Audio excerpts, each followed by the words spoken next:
teto tato anatin'ny telo taona mahery saika fipetra ao anatin'ny ankamiana trano ny vahaolana hitan'izao fitondrana izao hamahana ireo olana goavana ena amin'ny vahoaka malagasy. Ity rivotoza ena ho farany teo ity dia ampy andrefesana ny fitavozavozan'ny fitondrana rivotoza izay efa nidradradradrainy isan'andro anaty fampalalamba avao fa makivaky faritra maro eto amin'ny nosy. Andro vitsy tsy idirany teto dia efa fantatra ihany koa ireo faritra andalovany ary nitsindriana tamin'izany ireo faritra mena. Naninona ny efa tao anatin'ny fotoana voatondro fa faritra mena vao nanao fanambarana ny fitondrana fa tsy miasa amin'ny mpiasa. Ireo mpiasa izay efa ampirinasa tanteraka ka nanjary nahatonga fikorontanana teo amin'ny ankohonana ny mpampiasa ary ny mpiasa.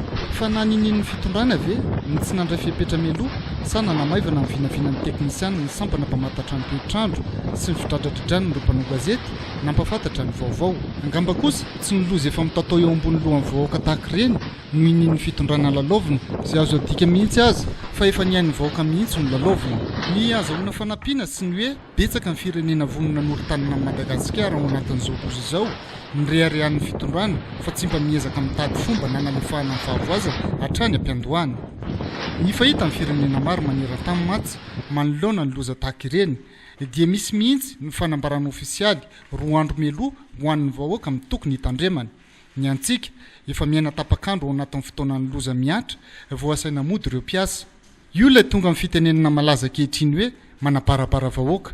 Izao mihoatra ny rano eny malaza pitatafika, miakatra tsikelikely ny rano eny amin'ny faritra iva, manomboka tapaka ny lalina maneriny ireo faritra izay nandalovan'ilay rivotoza dibo-drano ny tanimbary. Mba efa nieritreritra ve ny fitondrana fa mety ho tonga amin'izany ny fiatraiky ny rivotoza sa nieritreritra fotsiny hoe aleo avy fa eo tsika mahita izy. Ireo mpanolo-tsaina, ireo mpikambana anaty kabinetra, ireo solombavambahoaka mpanaradia, ireo loha-olona maro anisa miaraka amin'ny fitondrana taiza daholo.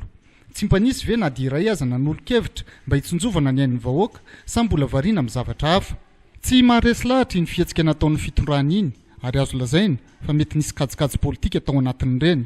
Ny fahoriam-bahoaka tahaka izao mantsy matetika ny sehatra iray ahafahan'ny mpitondra manolotra fanampiana hanampianana amin'ny mason'ny vahoaka izay ampahoriana.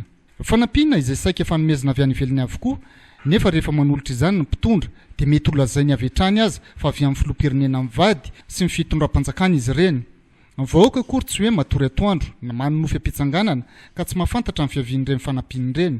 Raha ho avy soamantsara ihany koa ireo fanampiana ireo, azo heverina ve fa izotra aradrara ny fitsinjarana izany ho an'ireo trabona. Hatraiza ihany koa ireo arorika amonjena ny trabona efa noman'ny fitondram-panjakana sa hiantehatra lava amin'ny fanampiana avy any ivelany.